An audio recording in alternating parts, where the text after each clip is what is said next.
I'm Canute. Welcome to In My World. Now, if you haven't already, be sure to subscribe to this channel.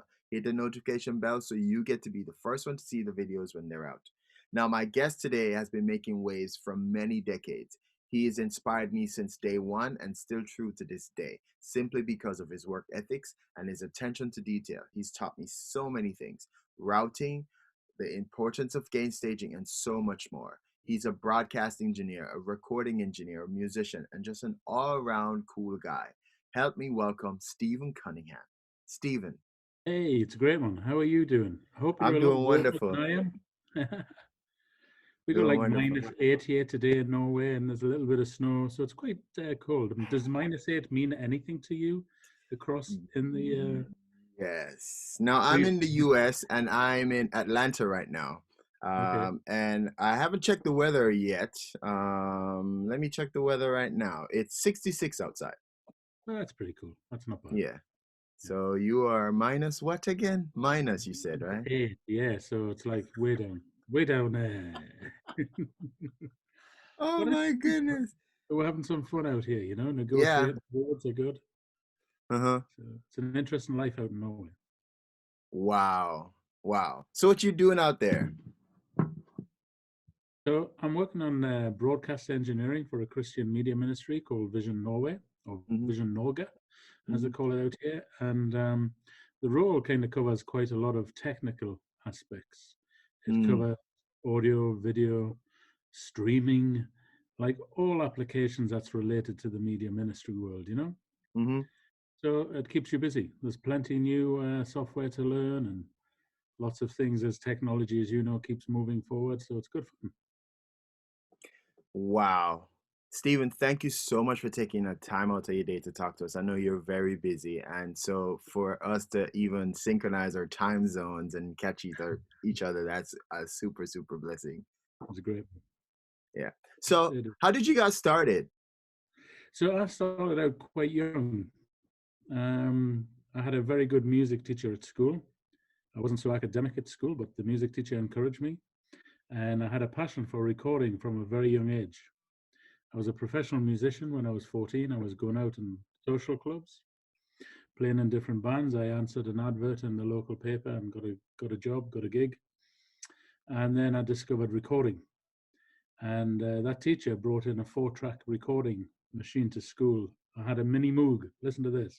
A mini Moog, a 4-track Tascam recorder. I had a bass, I had a guitar, and I had some drums and a couple of little microphones that were so cheap. But I learned how to do bouncing and recording many things on the 4 tracks. So my passion was to become a recording engineer. And as you know, it's quite difficult to get into studios. Yeah. And about relationship, and I spent 3 months doing the night shift, the graveyard shifts, the graveyard shifts in a studio, a local studio, and eventually a guy gave me a full-time job. And that started me off in my musical career and recording engineer career. So I started very young. I was in studios from about 17, 18, and working the candles, you know, burning both ends, getting in the morning, leaving early in the morning, and getting very little sleep, but Mm. loving the process of learning how to capture that sound and trying to reproduce what the performers and the musicians were doing. So that's how I started. Wow. Yeah. Wow. We have similar ways of how we start because it's an advert that got me started. Right. I saw an ad on the TV and I was like, I want to do that. Sure. I want to do that. And so I'm here now. So that's awesome. Why broadcast engineering? Well, that wasn't something I did by default. Probably became the failed musician, stroke engineer, and after many years of touring the world, I actually toured with several bands. One of which was my own. We went all over the world, the US. We went to Asia. I was a session musician in another band, which took me around the world. And that all kind of come to a halt. It all kind of stopped working. I wasn't earning money in it. The doors were closing. And I got introduced to a company called God TV, a Mm. Christian broadcaster. And although I had great skills in audio, I had dabbled in the TV world. I had dabbled in making videos for corporates. And obviously, with my music industry background, I did a lot of TV performances. Mhm, So I mhm. was never really interested about the stage. Every time I'd done my performance, I'd go and sit in the gallery and check out the sound guy, what he was doing, and things like that. Um, so when all of that secular music came to a halt, I ended up knocking on the door of God TV. And it was one of them God moments because I made a phone call and the next day I was in. It was really that quick. Um, so quick.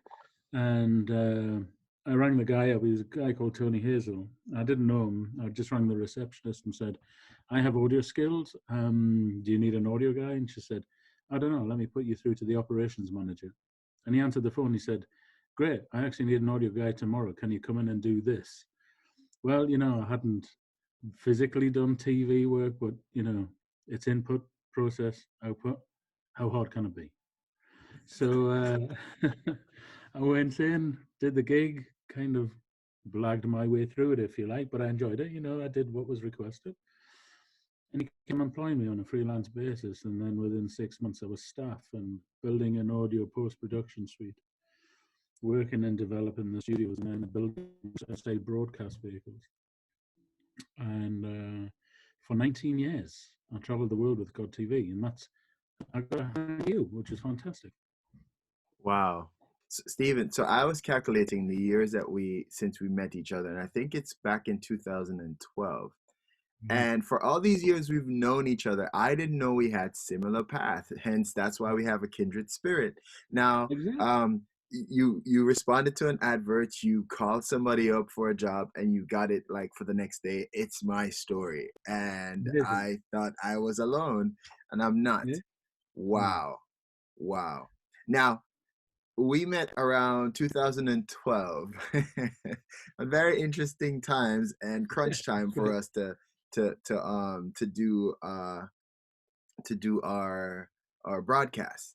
And Yes. I remember you had a broadcast expando truck. I don't remember the size. That was Um, huge, man. That had an yeah, SSL production MT in it. I remember. I was like a kid in a candy store. Exactly, yeah.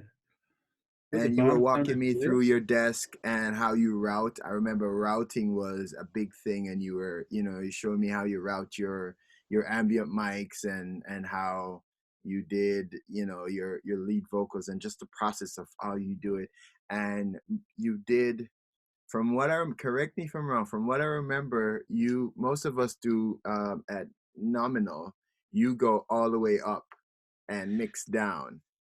Sure, it was an interesting one because what we ended up doing with that, we had a slight issue with the isolated transformers. Hmm. Do you remember them in that Yes. building? Hmm. Somebody made them like They were not as a handmade. factory unit. They were stand, and the cables that ran in and out of them. One of the big issues we had was we were picking up a lot of noise flow, and it wasn't necessarily, it was like an earth thing. Like at 4 o'clock every day on channel 22, I would get Radio China, Yeah. and then it would move to like channel 37, and this thing was bouncing around. I was fighting channels all the time. So what I ended up doing with that, my gain structure was down, and I was writing the 10 dB on the faders, and that's how I was generating the sound on that. Now it changes all the time. You're trying to get into a situation, and how we were integrating with your venue, Mhm. because of them transformers, isolated transformers. I don't think they were working such how they should be. But if I were to get a decent sound, and that's why you see that thinking, oh, why is he doing that? It's like, well, that's how I was having to do it to meet my levels and also get the noise floor sounding right. So Mhm. Mhm. that's Amazing. a great Amazing. experience, though. Yeah, it was. It was for me. I've never seen that experience Mhm. ever. I have that experience ever before, and Yeah. see that mixed technique. And just when I thought my mind was blown, I heard your ambience, and I literally could hear whispers, and literally could Beautiful, isn't it? hear everything and how you had it, and that had me step my game up. Good. That had me step my game up. So thank you.